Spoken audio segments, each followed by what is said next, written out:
সবাইকে এই চ্যানেলে স্বাগত।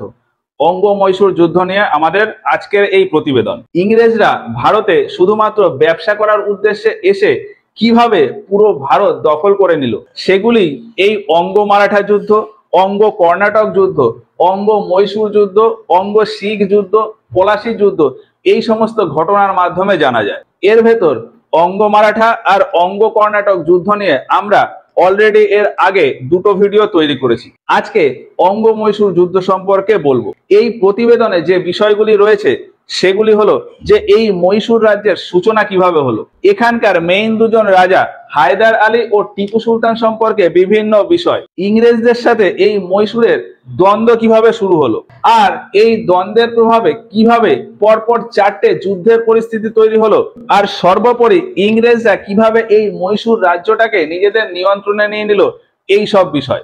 আর আরেকটা বিষয় হলো যে ইতিহাসে ঘটা বিভিন্ন ঘটনা থেকে শিক্ষা নিয়ে কিভাবে বর্তমানের বিভিন্ন পরিস্থিতি সামাল দেওয়া যায়, এই অঙ্গ মহীশূর যুদ্ধ চলাকালীন বিভিন্ন ঘটনা তারই বাস্তব প্রমাণ। তো মহীশূর রাজ্যের সূচনা থেকে আসি।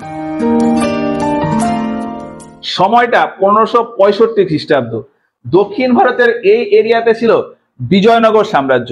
1565 খ্রিস্টাব্দে গিয়ে এই বিজয়নগর সাম্রাজ্য ভেঙে যায় আর ছোট ছোট বিভিন্ন অঞ্চল তৈরি হয়। তার ভিতরে এই এরিয়াতে ছোট্ট একটা জায়গায় ছিল মহীশূর এরিয়া। আর এইভাবেই এই এলাকা চলতে থাকে। চলতে চলতে 1712 খ্রিস্টাব্দে এই এরিয়াতে রাজবংশের প্রতিষ্ঠা হয়ে যায় এবং এখানে শাসন করেন ওড়িয়ার বংশ। 1612 খ্রিস্টাব্দে এই মহীশূর এরিয়াতে শাসন হয়ে যায় ওড়িয়ার বংশের। আর তারপর থেকে এই ওড়িয়ার বংশ তার সাম্রাজ্যের এরিয়া ধীরে ধীরে বাড়াতে থাকে। 1685-86 খ্রিস্টাব্দে গিয়ে দেখা যায় যে এই মহীশূরের এরিয়া বেড়ে এতটা হয়ে গেছে। এই পুরো এরিয়া জুড়ে ছিল মহীশূর এরিয়া। আর তারপরেও নর্মালি এটা চলতে থাকে। চলতে চলতে 1736 খ্রিস্টাব্দে গিয়ে দেখা যায় যে এই মহীশূর এরিয়াতে রাজা এসছেন কৃষ্ণ রাজা ওড়িয়ার। আর তার দরবারে দুইজন মন্ত্রী ছিলেন, নঞ্জরাজ আর দেবরাজ। নঞ্জরাজ আর দেবরাজ দুই ভাই ছিল। কৃষ্ণ রাজা ওড়িয়ারের দরবারে দুজন মন্ত্রী ছিল, নঞ্জরাজ আর দেবরাজ। রাজা কৃষ্ণ রাজা ওড়িয়ার নিজের মতন করে ব্যস্ত থাকতেন, ফলে তার সাম্রাজ্যের দায়িত্ব দিয়ে রেখেছিলেন ওই দুই মন্ত্রীকে, নঞ্জরাজ আর দেবরাজকে। ফলে বলা যায় যে রাজা শুধু নামেই রয়েছে, এই মহীশূর এরিয়া চালাতো ওই নঞ্জরাজ আর দেবরাজ। এদের দুজনের ভেতর নঞ্জরাজ ছিল বড়, ফলে বলা যায় যে নঞ্জরাজই এই মহীশূর এরিয়াটা শাসন করতেন। এবার এইভাবে চলতে চলতে 1748 খ্রিস্টাব্দে গিয়ে নঞ্জরাজ হায়দার আলী বলে একজন ব্যক্তিকে তার সেনাদের ভেতর অশ্বরোহী সেনা হিসাবে নিযুক্ত করে। এখন হায়দার আলী খুবই পারদর্শী একজন সেনা ছিলেন এবং এই মহীশূর রাজ্যের সৈন্যবাহিনী জয়েন করেই তিনি তার পারদর্শিতা দেখাতে থাকেন। আর তার পারদর্শিতার জন্য তার পদোন্নতি হয়। পদোন্নতি হতে হতে 1755 খ্রিস্টাব্দ নাগাদ তিনি ফৌজদার পদে নিযুক্ত হন এবং এই 1755 খ্রিস্টাব্দে এইখানে একটা এরিয়া আছে দিন্দিগুল। এই দিন্দিগুলের ফৌজদার হিসাবে তাকে নিয়োগ করা হয়। নঞ্জরাজ হায়দার আলীকে এই দিন্দিগুলের ফৌজদার হিসাবে নিযুক্ত করে। এখন হায়দার আলী সম্পর্কে দু তিনটে কথা আছে, সেটা একটু বলে নি। হায়দার আলী খুব ভালোভাবে জানতেন যে ভারতীয় সৈন্যবাহিনীতে পশ্চিমী শক্তির দক্ষতা থাকা খুবই প্রয়োজন। পশ্চিমী শক্তি বলতে ইউরোপীয় যুদ্ধ পদ্ধতি জানাটা খুব প্রয়োজন, এটা তিনি মনে করতেন। ফলে তিনি ফ্রান্স আর্মির কাছ থেকে বিভিন্ন যুদ্ধ পদ্ধতি শিখেছিলেন বা ট্রেনিং নিয়েছিলেন এবং সেটিকেই তার সৈন্যবাহিনীর ভেতরে প্রয়োগ করতেন। আর তিনি এটাও বুঝতেন যে নিজেকে শক্তিশালী করার জন্য বর্তমানে কামান রাখাটা খুব প্রয়োজন। ওই জন্য এই দিন্দিগুলোই তিনি একটি কামান তৈরির ফ্যাক্টরি চালু করেছিলেন। তবে সেটা ফ্রান্সের সাথে মিশে, মানে ফ্রান্স কোম্পানির কোঅপারেশনে তিনি দিন্দিগুলে একটি কামান তৈরির ফ্যাক্টরি খুলেছিলেন। আর ফ্রান্সের সাথে ভালো সম্পর্ক রাখার জন্য এই এরিয়াটাকে বলা হতো কর্ণাটিক এরিয়া। ইংরেজদের সাথে এই কর্ণাটিক এরিয়া রাজাদের যে যুদ্ধ, অর্থাৎ ইঙ্গো কর্ণাটিক যুদ্ধের সময় হায়দার আলী ফ্রান্স আর্মির সাথে সহযোগ দিয়ে লড়াই করেছিলেন। তিনি ডুপ্লেক্স, কাউন্ট লালি, বাসি এদের সবাইকে কর্ণাটিকের যুদ্ধে সাহায্য করেছিলেন। তো এই হলো হায়দার আলী সম্পর্কে কিছু বিষয়। এবার আমরা মহীশূর এরিয়াতে আসি। এই দিন্দিগুলে রয়েছে কে? হায়দার আলী। আর মহীশূর এরিয়াতে রাজা রয়েছে কৃষ্ণ রাজা ওড়িয়ার আর তার দুই মন্ত্রী নঞ্জরাজ আর দেবরাজ। কৃষ্ণ রাজা যেহেতু তার সাম্রাজ্যের দায়িত্ব ওই দুই মন্ত্রীকে দিয়ে রেখেছিল, ফলে ওই মন্ত্রীরা তার সুযোগ নিয়ে কৃষ্ণ রাজা ওড়িয়ারকে বন্দী বানিয়ে রেখেছিলেন এবং নিজেরাই সাম্রাজ্য চালাতেন। কিন্তু এইখানে তাদের একটু ফল্ট ছিল, রাজার বুদ্ধি আর মন্ত্রীদের বুদ্ধির ভেতর অনেকটা পার্থক্য থাকে। রাজা তার রাজ্য সামলানোর জন্য একদম পারদর্শী, কিন্তু মন্ত্রী সাম্রাজ্য চালানোর জন্য পারদর্শী ছিল না। ফলে এই মহীশূর এরিয়া ছিল দুর্বল, আর এই দুর্বলতার সুযোগ নেই ওপরে এই এরিয়াতে ছিল মারাঠা, এই এরিয়াতে ছিল হায়দ্রাবাদ। এটা মারাঠা এরিয়া, এটা হায়দ্রাবাদ এরিয়া। এরা এই মহীশূরের ওপর মাঝে মধ্যেই আক্রমণ করত। আর এই সমস্ত আক্রমণের ঘটনা দেখে এখান থেকে হায়দার আলী নিজে নিজে অনুভব করেন যে এই মহীশূর এরিয়াতে একজন শক্তিশালী শাসক দরকার। এই জন্যই হায়দার আলী এখানের যে ওই দুজন মন্ত্রী ছিল নঞ্জরাজ আর দেবরাজ, তাদেরকে সরিয়ে দিয়ে নিজেকে এই মহীশূর রাজ্যের রাজা হিসাবে ঘোষণা করেন 1761 খ্রিস্টাব্দে। হায়দার আলী এখানকার দুজন মন্ত্রী নঞ্জরাজ আর দেবরাজ তাদেরকে সরিয়ে দিয়ে 1761 খ্রিস্টাব্দে নিজেকে এই মহীশূর এরিয়ার রাজা বলে ঘোষণা করেন। এবার এই মহীশূর এরিয়াকে আরো শক্তিশালী করার জন্য তিনি তার সাম্রাজ্যে বিভিন্ন পরিবর্তন ও সংস্কার করেন। যেমন তার সেনাবাহিনীর তিনি পুনর্গঠন করান, ফলে তার সেনাবাহিনী আরো বেশি শক্তিশালী হয়ে ওঠে। এছাড়া তিনি রায়তওয়ারি ব্যবস্থার প্রবর্তন করেন, নিজের সাম্রাজ্যের জমি জরিপ করেন এবং শিল্প ও বাণিজ্যের বিভিন্ন উন্নয়ন করেন। আর এই সমস্ত ঘটনা ঘটে তার সিংহাসনে বসার 2 থেকে 3 বছরের ভিতরই। এরপর 1764 খ্রিস্টাব্দে গিয়ে দেখা যায় যে এই মহীশূর সাম্রাজ্যের এরিয়া আরো বেশি বেড়ে গেছে। এর আশেপাশের বিভিন্ন এরিয়া হায়দার আলী দখল করেছে। কোন কোন এরিয়া? এর আশেপাশে ছিল বেদনুর, গুটি, সুন্দা, সেরা, এই সমস্ত অঞ্চল দখল করে এবং এই মহীশূর সাম্রাজ্যের এরিয়া আরো বাড়িয়ে ফেলে। এবার হায়দার আলীর এই হঠাৎ করে তার এরিয়ার এক্সপানশন, এটা ইংরেজ, মারাঠা ও হায়দ্রাবাদ এদের প্রত্যেকের চোখে লেগে যায় এবং তাদের মনে মনে একটা আশঙ্কা হয়। যেমন মারাঠাদের আশঙ্কা হয় যে মহীশূরের এরিয়া বাড়তে বাড়তে মারাঠা এরিয়ার ভেতরে না চলে আসে, হায়দ্রাবাদের এরিয়ার ভেতরে মহীশূরের এরিয়া চলে না আসে। আর ইংরেজদের একটা আশঙ্কা ছিল যে মহীশূরের রাজা অর্থাৎ হায়দার আলী, তার সাথে ফ্রান্সের খুব ভালো সম্পর্ক।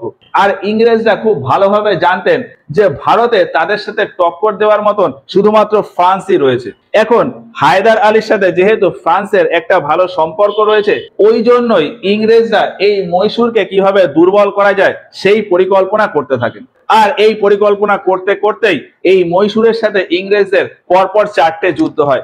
এই যুদ্ধগুলোকেই বলা হয় অঙ্গ মহীশূর যুদ্ধ বা অ্যাংলো মাইসোর ওয়ার। তবে ইনিশিয়াল কন্ডিশনে যদি দেখা হয়, হায়দার আলীর সাথে কিন্তু ইংরেজদের কোনো শত্রুতা ছিল না, বরং হায়দার আলী ইংরেজদেরকে সাথে নিয়েই চলতে চেয়েছিলেন। কিন্তু বিভিন্ন পরিস্থিতিতে গিয়ে দেখা যায় যে হায়দার আলীর সাথে ইংরেজদের খুবই বিশাল একটা মত পার্থক্য তৈরি হয়ে যায়। তো কিভাবে তৈরি হয় সেটা প্রথমে আসি।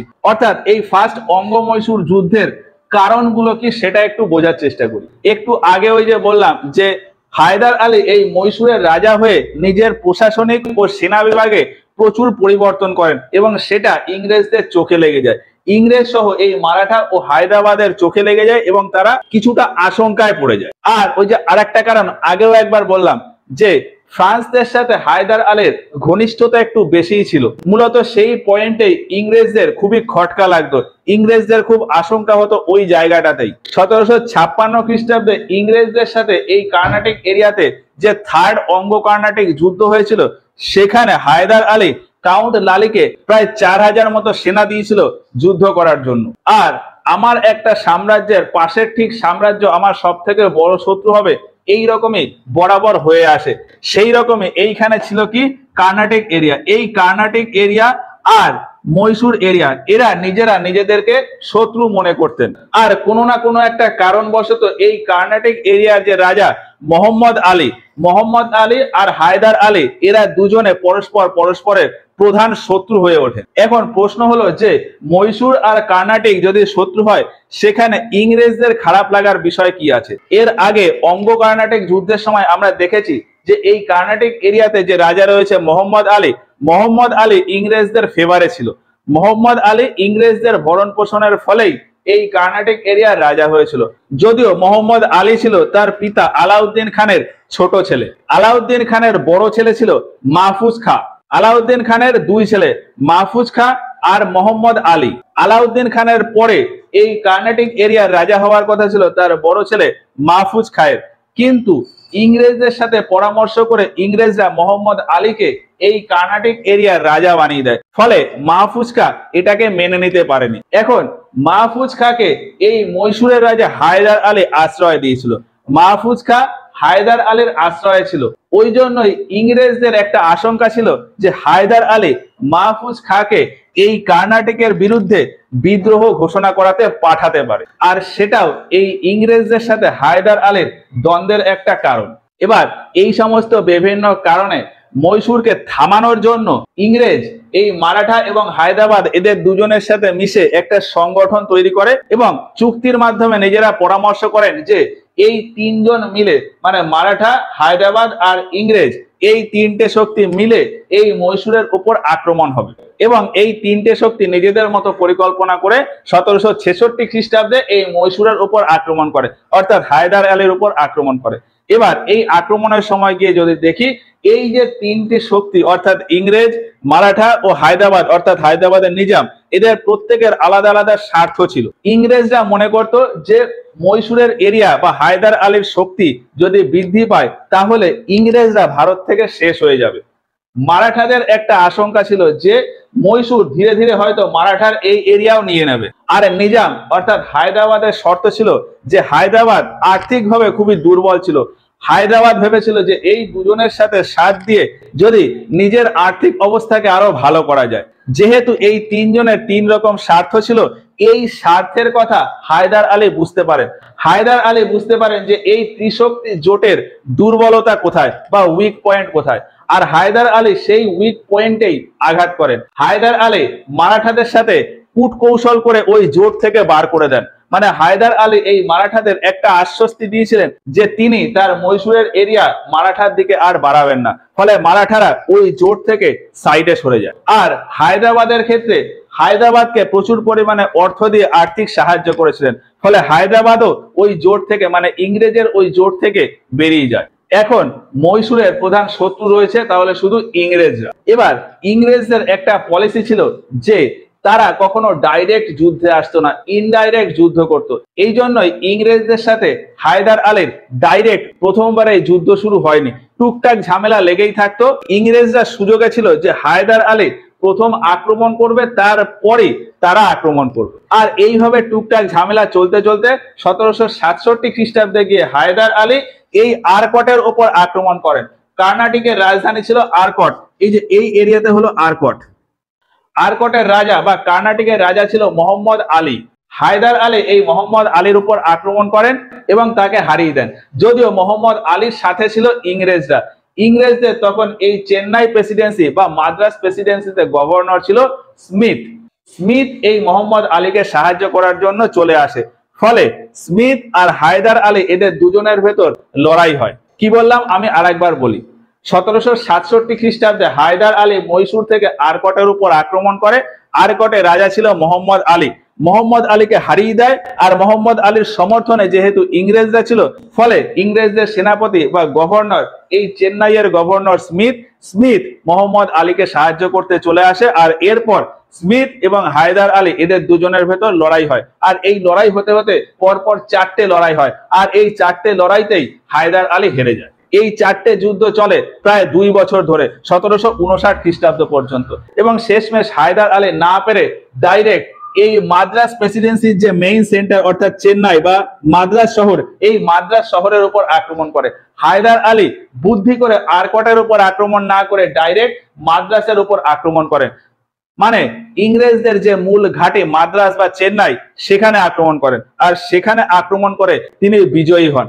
আর ইংরেজদের সাথে মাদ্রাসে এই লড়াইতে তাকে সাহায্য করে তার ছোট ছোট কামান। হায়দার আলী তার কামানগুলোকে এমন ভাবে সাজাতেন, আর তার কামানগুলো ছিল ছোট ছোট, হাতির পিঠে তিনি সেই কামানগুলি বসিয়ে দিতেন এবং হাতি দিয়ে পুরো এই মাদ্রাস শহর ঘিরে দেন।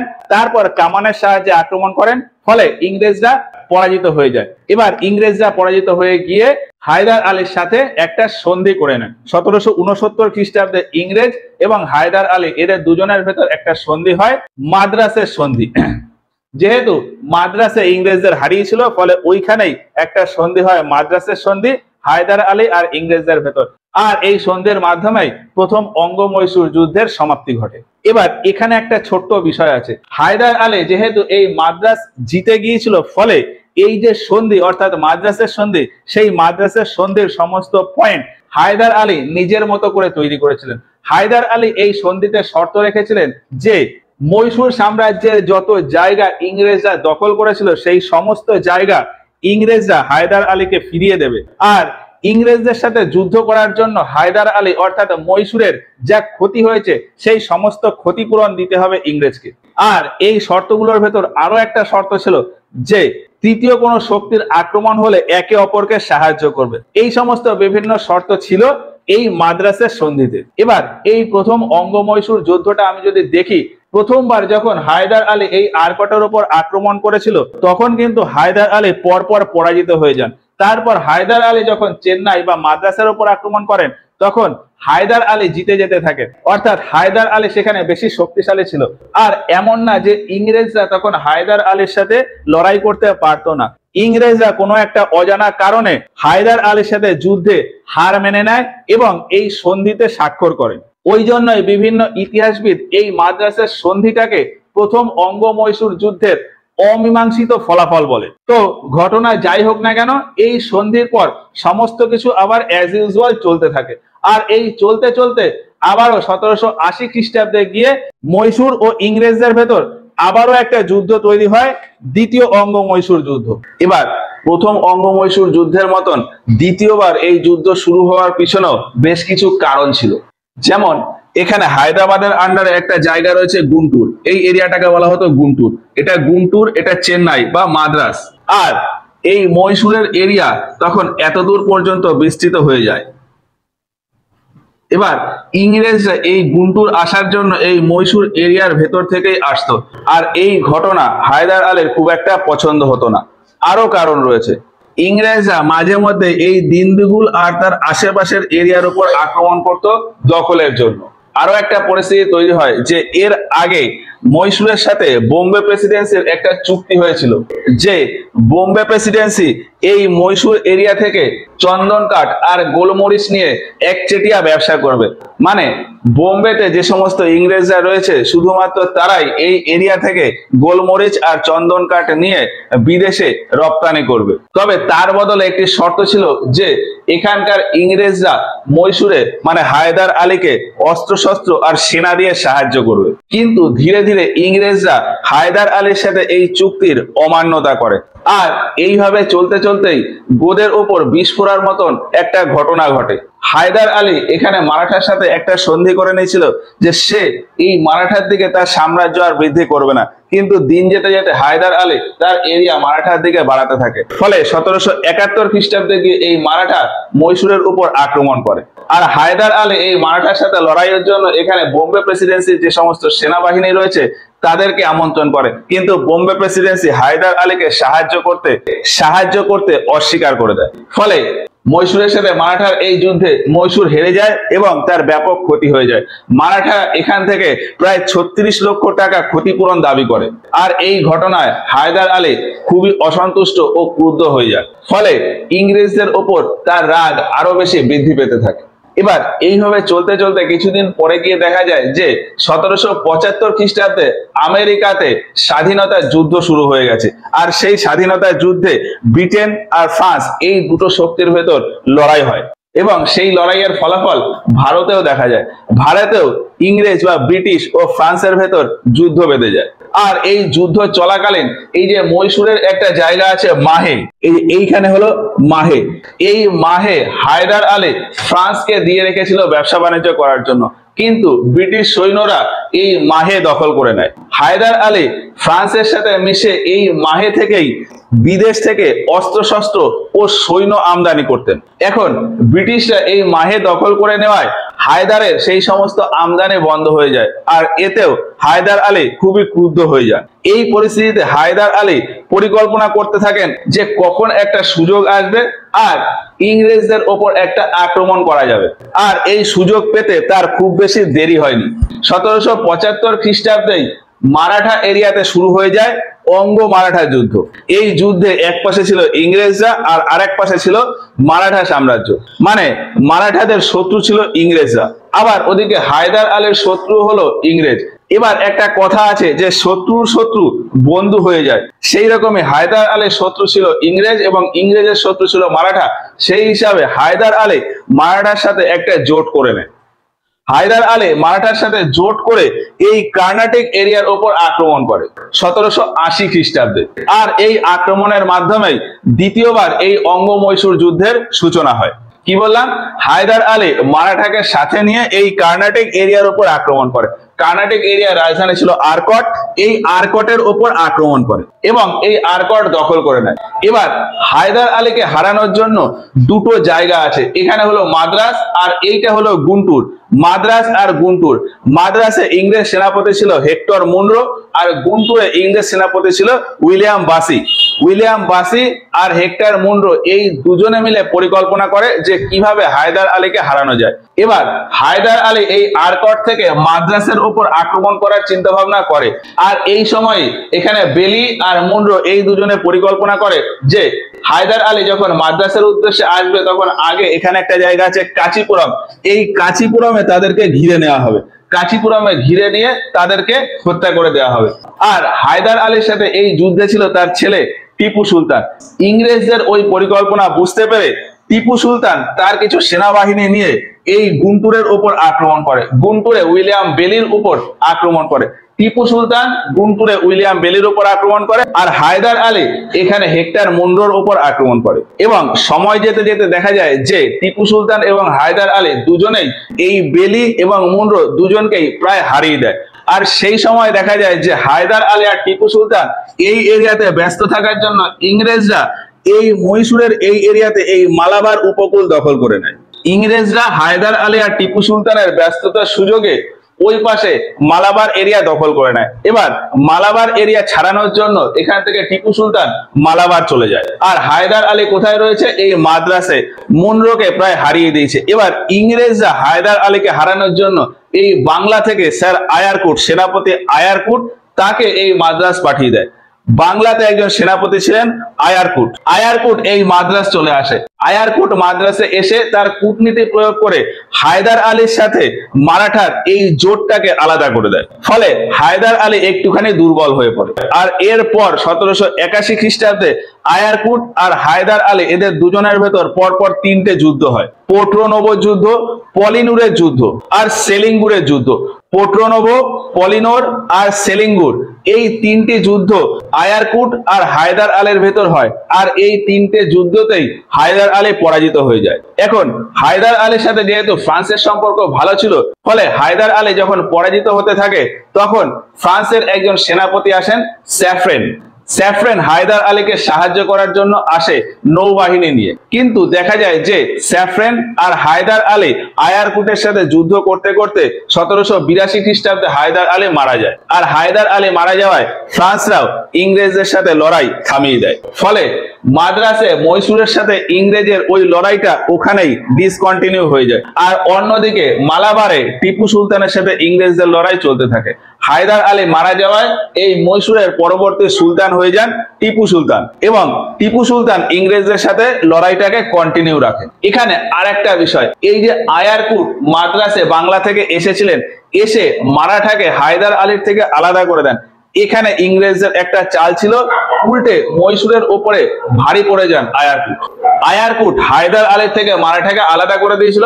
তারপর ইংরেজদের সাথে মারাঠাদের একটা সন্ধি হয়, সলবাইয়ের সন্ধি 1782 খ্রিস্টাব্দে। এই সলবাইয়ের সন্ধিতে একটা পয়েন্ট ছিল যে মারাঠা সৈন্যরা ইংরেজদের হয়ে অঙ্গ মহীশূর যুদ্ধতে সাহায্য করবে।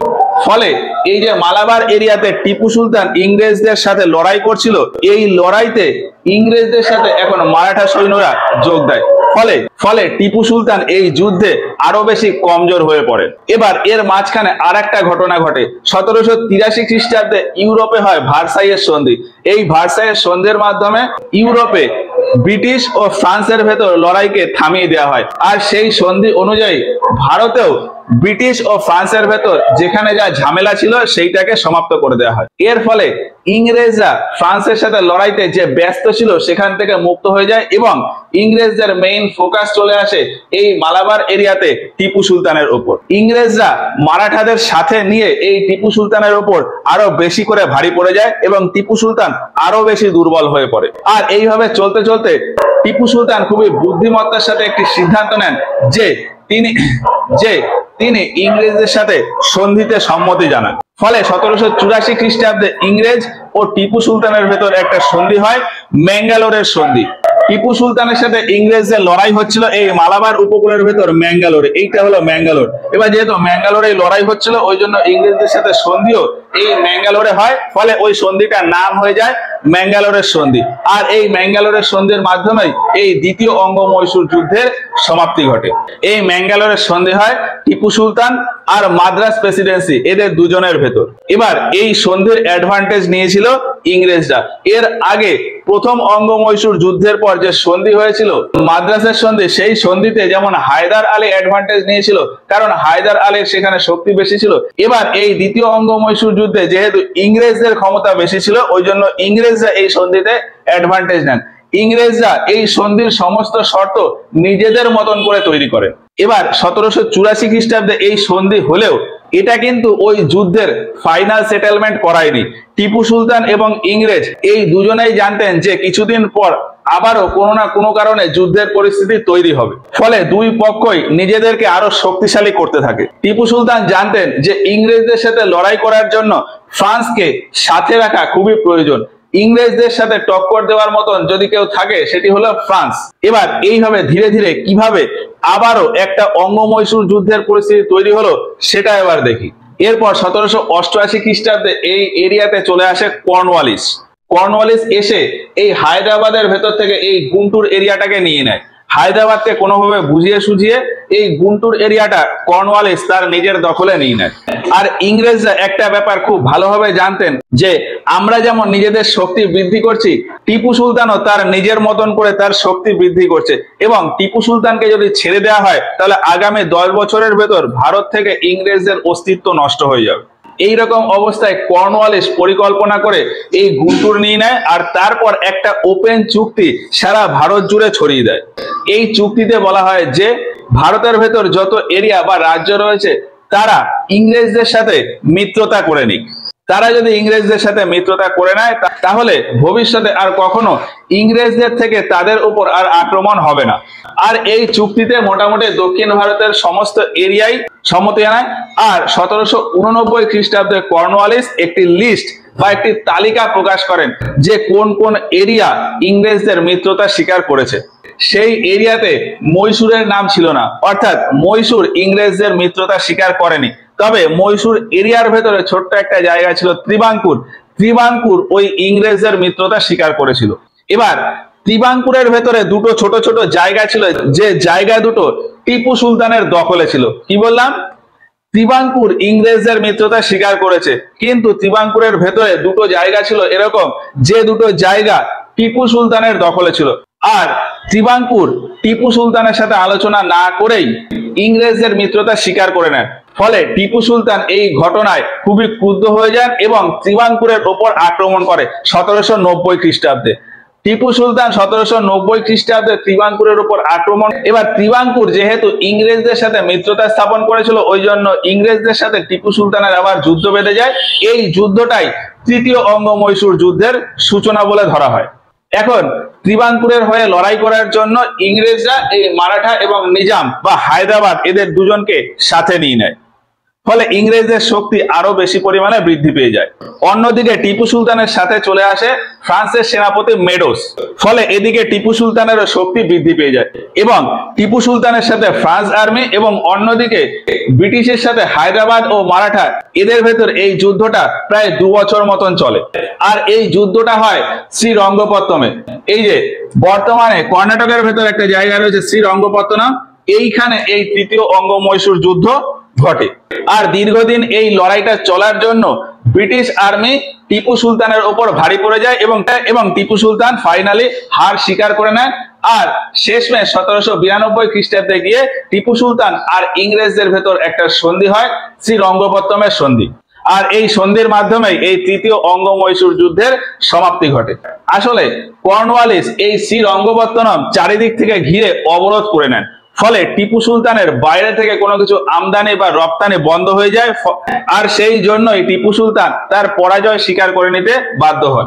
তো যাই হোক না কেন, টিপু সুলতান যেহেতু এই যুদ্ধে পুরোপুরি পরাজিত হয়ে যান, ফলে এরপর যে সন্ধি অর্থাৎ শ্রীরঙ্গপত্তমের সন্ধি, সেই সন্ধির সমস্ত শর্ত ইংরেজরা তাদের নিজেদের মতন করে তৈরি করেছিল।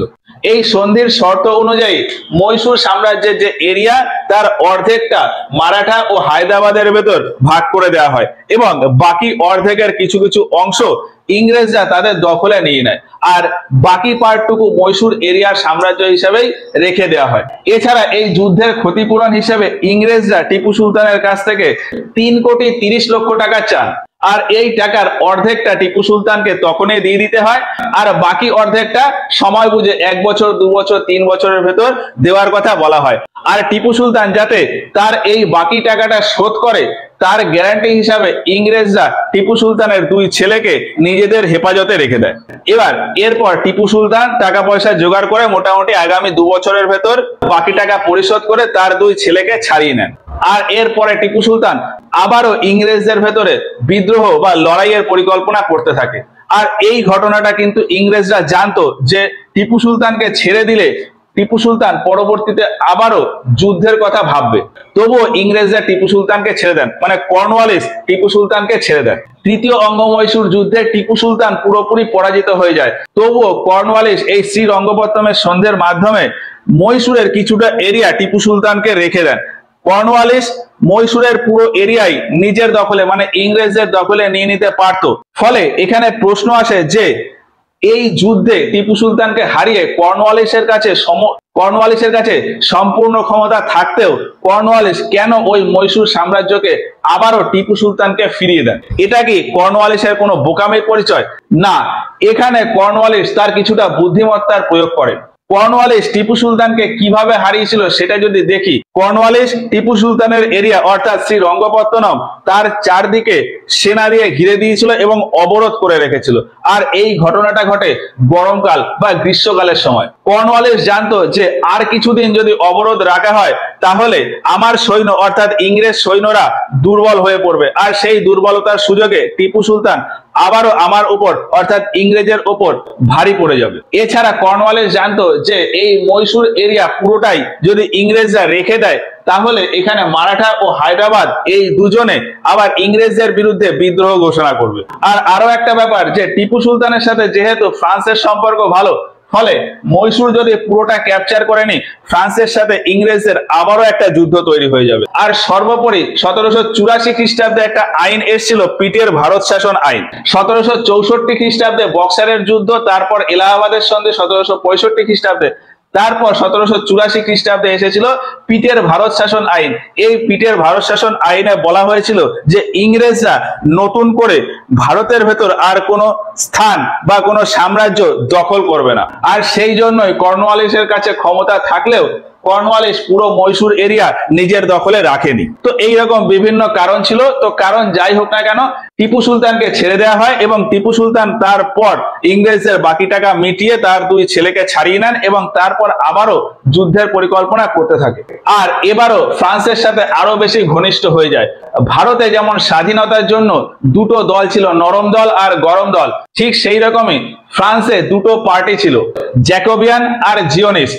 জ্যাকোবিয়ান মানে গরম দল আর জিওনিস্ট মানে নরম দল। টিপু সুলতান এই জ্যাকোবিয়ান ক্লাব জয়েন করেছিলেন এবং এই জ্যাকোবিয়ান ক্লাবের একটা ব্রাঞ্চ ভারতে তৈরি করেছিলেন এবং তার সৈন্যবাহিনীতে সাধারণ মানুষজনকে আরো আনার জন্য তিনি ফ্রান্স অফিসারদের সাথে মিশে মহীশূরে একটি শান্তির গাছ বা স্বাধীনতার স্মারক বৃক্ষ অর্থাৎ ট্রি অফ লিবার্টি লাগিয়েছিলেন। এর পাশাপাশি ইজিপ্টে ফ্রান্সের সেনাপতি ছিল নেপোলিয়ান বোনাপার্ট। টিপু সুলতান নেপোলিয়ানের সাথেও যোগাযোগ করেছিলেন ভারতে ইংরেজদের সাথে যুদ্ধে সাহায্য করার জন্য, এবং বিশ্বের আর যেখানে যেখানে ফ্রান্সের আর্মি রয়েছে তাদের প্রত্যেকেই ইনভিটেশন পাঠিয়েছিলেন, যেমন কাবুল, মরিশাস ইত্যাদি জায়গায় ইনভিটেশন পাঠিয়ে তাকে সাহায্য করার জন্য অনুরোধ করেছিলেন। আর টিপু সুলতানের এই সমস্ত কার্যকলাপের কথা জানতে পারে ইংরেজরা। আর 1798 খ্রিস্টাব্দে ভারতে ব্রিটিশ গভর্নর জেনারেল হিসাবে আসেন ওয়েলেসলি। ওয়েলেসলি ভারতে এসে একটি অধীনতামূলক মিত্রতা নীতি বা সাবসিডিয়ারি অ্যালায়েন্সের প্রবর্তন করে।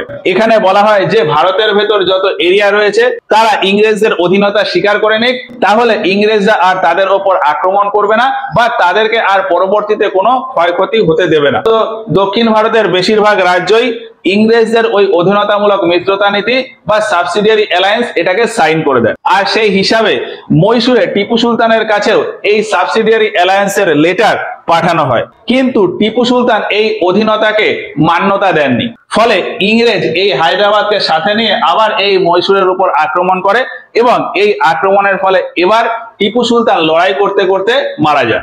ইংরেজরা এই যে হায়দ্রাবাদকে সাথে নিয়ে মহীশূরের উপর আক্রমণ করেছিল, এই যুদ্ধটাকেই চতুর্থ অঙ্গ মহীশূর যুদ্ধ বলা হয়। আর এই যুদ্ধটা খুব বেশি দিন কন্টিনিউ হয়নি, কারণ ওই যে বললাম যে এই যুদ্ধ চলাকালীন টিপু সুলতান মারা যায়, ফলে এই যুদ্ধের সমাপ্তি হয়ে যায়। এবার টিপু সুলতান যেহেতু মারা যায়, ওই জন্য এরপর এই যুদ্ধ সমাপ্ত করার জন্য আর কোনো সন্ধি হয়নি, এমনি এই যুদ্ধ সমাপ্তি হয়ে যায় এবং এই মহীশূর এরিয়া পুরোপুরি ইংরেজদের দখলে চলে যায়। তবে ওয়েলেসলি জানতো যে পুরোপুরি যদি এই মহীশূর এরিয়া দখল করে নেওয়া হয় তাহলে লোকজন বিদ্রোহ করে দেবে, ওই জন্য মহীশূরের কিছুটা এরিয়া রেখে দেওয়া হয়। এবং ওই যে আগে ছিল ওড়িয়ার বংশ, ওড়িয়ার বংশের একজন ব্যক্তি কৃষ্ণরাজা তৃতীয়, এই কৃষ্ণরাজা তৃতীয়কে এই মহীশূরের শাসক বলে ঘোষণা করা হয় এবং তাকে দিয়ে ওই অধীনতামূলক মিত্রতা নীতি বা সাবসিডিয়ারি অ্যালায়েন্স সাইন করে দেওয়া হয়। ফলে মহীশূর ইংরেজদের অধীনতা স্বীকার করে নেয় এবং এরপর থেকে এই এরিয়া পুরোপুরি ইংরেজদের দখলেই চলে আসে, সেটা বলা যায়। তো এইভাবেই এই মহীশূর এরিয়া ইংরেজদের দখলে চলে এলো। এবার এখানে টিপু সুলতান সম্পর্কে দুটো তিনটে কথা আছে, সেটা একটু বলি। টিপু সুলতানের জন্ম হয় 1750 খ্রিস্টাব্দে। তাকে মহীশূরের বাঘ বা টাইগার অফ মহীশূর বলা হতো তার পারদর্শিতা, বুদ্ধিমত্তা ও শারীরিক বলের কারণে। তিনি খুবই শিক্ষিত একজন ব্যক্তি ছিলেন, বিভিন্ন রকমের ভাষা জানতেন, তার ভেতর 4টি ভাষাতে খুবই পারদর্শী ছিলেন: আরবিক, পার্সিয়ান, ক্যানারিজ আর উর্দু ভাষা। তার পিতা হায়দার আলীর মতন তিনিও একজন যোগ্য সৈনিক ছিলেন। ইউরোপীয় মডেলে তিনি তার সৈন্যবাহিনী তৈরি করেছিলেন এবং ফ্রান্স অফিসারদের দিয়ে তার সৈন্যবাহিনীর ট্রেনিং দিতেন। টিপু সুলতান নৌবাহিনীর গুরুত্ব খুবই ভালোভাবে বুঝতেন, এই জন্যই 1796 খ্রিস্টাব্দে বোর্ড অফ অ্যাডমিরালিটি তৈরি করেন, যার প্রধান লক্ষ্য ছিল যে 22টা বড় বড় যুদ্ধ জাহাজ তৈরি করতে হবে এবং 20টা মাঝারি সাইজের যুদ্ধ জাহাজ তৈরি করতে হবে। তিনি বিজ্ঞানের দিকে খুবই পারদর্শী ছিলেন, তিনি কামান বিদ্যাতে খুবই পারদর্শী ছিলেন, আর এই পারদর্শিতার জন্যই তাকে রকেট প্রযুক্তির পথ প্রদর্শক বা পাইনিয়র অফ রকেট টেকনোলজি বলা হয়। তিনি তার সাম্রাজ্যের সমস্ত লোককে নিজের প্রতি অনুগত রাখতেন, সমস্ত ধর্মের প্রতি তার সহিষ্ণুতা ছিল। টিপু সুলতান নিজের খরচে দক্ষিণে সিঙ্গেরি পীঠের পুনর্নির্মাণ করেছিলেন, এছাড়া তার আংটিতে রাম লিখতেন। তো এই হলো অঙ্গ মহীশূর যুদ্ধ এবং টিপু সুলতান সম্পর্কে অল্প কিছু বিষয়। এবার এই যে পুরো কাহিনী বললাম, এই পুরো কাহিনী এক্সাম পার্সপেক্টিভ থেকে প্রয়োজন হয় না। এক্সামের জন্য যেটা প্রয়োজন সেটা হলো যে এই 4টে যুদ্ধ কবে কবে হয়, কোন সন্ধির মাধ্যমে সমাপ্তি হয় এবং কোন সন্ধি কার ভিতর হয়, এই সব। তো সেটা আমি যদি ওভারঅল একবার বলি, 4টে যুদ্ধ হয়। প্রথম যুদ্ধটা 1767 থেকে 69, 1767 থেকে 69। দ্বিতীয় যুদ্ধ 80 থেকে 84, তৃতীয় যুদ্ধ 90 থেকে 92 আর চতুর্থ যুদ্ধ 99 সালে। প্রত্যেকটাই 1700-তে, 1767 থেকে 1769, 1780 থেকে 1784, 1790 থেকে 1792 আর লাস্টেরটা 1799 সাল। এই 4টে যুদ্ধ হয়। এবার এই 4টে যুদ্ধই কোনো না কোনো সন্ধির মাধ্যমে সমাপ্ত হয়। প্রথমটা হলো মাদ্রাসের সন্ধি, পরেরটা ম্যাঙ্গালোরের সন্ধি আর তারপরেরটা শ্রীরঙ্গপত্তনমের সন্ধি। যুদ্ধ যেখানে যেখানে হয়, সন্ধিও সেখানে সেখানে হয়েছিল। প্রথমে মাদ্রাস, তারপর ম্যাঙ্গালোর, তারপর শ্রীরঙ্গপত্তনম। মাদ্রাস, ম্যাঙ্গালোর, শ্রীরঙ্গপত্তনম। আর লাস্টের যুদ্ধের কোনো সন্ধি হয়নি, কারণ লাস্টের যুদ্ধে কারণ লাস্টের যুদ্ধে টিপু সুলতান মারা যায়। ফলে সন্ধি কার ভেতর হবে, ওই জন্যই আর লাস্টের যুদ্ধে সন্ধি হয়নি। এবার এই যুদ্ধগুলো কার কার ভেতর হয়? প্রথম যুদ্ধ হয়েছিল হায়দার আলীর সাথে ইংরেজের ভেতর। প্রথম দুটো যুদ্ধ হায়দার আলী আর ইংরেজের ভেতর। ফার্স্ট আর সেকেন্ড যুদ্ধটা হায়দার আলী আর ইংরেজ। থার্ড আর ফোর্থ যুদ্ধটা হয় টিপু সুলতান আর ইংরেজদের ভেতর। দুটো যুদ্ধ হায়দার আলীর সাথে হয়, দুটো যুদ্ধ টিপু সুলতানের সাথে হয়। তবে সন্ধি হয়েছিল আলাদা। প্রথম অঙ্গ-মহীশূর যুদ্ধের সন্ধি হয় হায়দার আলীর সাথে ইংরেজদের। দ্বিতীয় অঙ্গ-মহীশূর যুদ্ধের সন্ধিটা হয় টিপু সুলতানের সাথে। দ্বিতীয় যুদ্ধের সময় হায়দার আলী মারা যায়। ফলে দ্বিতীয় যুদ্ধটা শুরু হয়েছিল হায়দার আলীর সাথে, কিন্তু শেষ হয় অর্থাৎ সন্ধি হয় টিপু সুলতানের সাথে। আর পরের সন্ধিটা অর্থাৎ শ্রী রঙ্গপত্তনমের সন্ধি, সেটা হয় টিপু সুলতান আর ইংরেজদের ভেতর। তো এই হচ্ছে ওভারঅল অঙ্গ-মহীশূর যুদ্ধ নিয়ে কিছু বিষয়। আজকের মতো ক্লাসটা এখানেই শেষ করছি। ভালো লাগলে ভিডিওটাতে একটা লাইক করো, আর এই ভিডিওগুলো সম্পর্কে তোমাদের মতামত আমাদেরকে কমেন্ট বক্সে দিও। আর চাইলে তোমরা এর একটা স্ক্রিনশট নিয়ে নিতে পারো।